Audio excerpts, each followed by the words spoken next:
17 বছর আওয়ামী লীগ দেশটাকে চুষে লুটে পুটে খেয়েছেন। বর্তমানে 17 বছর পর আর এক স্বৈরাচার দাঁড়িয়েছেন। তাদের পেট আর পেটের জায়গায় নেই, তাদের পেটের জায়গায় নেই, তাদের পেট পিঠে লেগে গেছেন। 17 বছরে তারা খেতে পারেন না। এখন যাদের ভূমিকা ছিল না 24শে জুলাইতে, তারা এখন চাঁদাবাজি লিপ্ত হয়েছেন।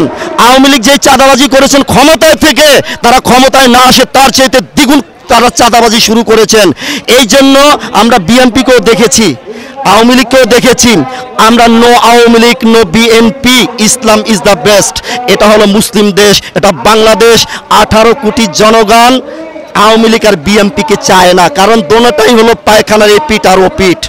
এই দুই স্বৈরাচারকে এদেশের জনগণ আর চায় না। বয়কট, আওয়ামী লীগ বিএনপি দোনোটাই বয়কট। আমরা বয়কটের ডাক দিতেছি ইনশাল্লাহ।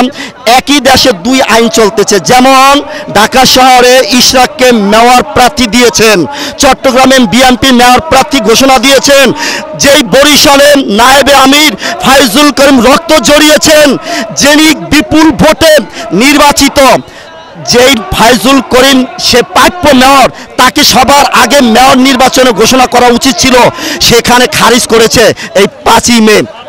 তা একই দেশে দুই আইন হতে পারে না, একই দেশে দুই আইন চলতে পারে না।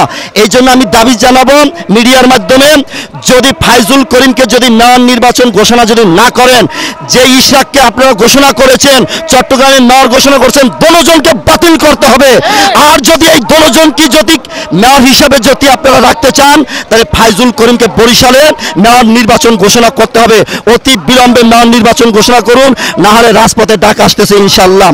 সোজা আঙ্গুলে ঘি উঠবে না, বাঁকা আমরাও করতে জানি, বস্যির মতো বাঁকা করবো, প্রজ্ঞা ছিঁড়ে ফেলবে ইনশাল্লাহ।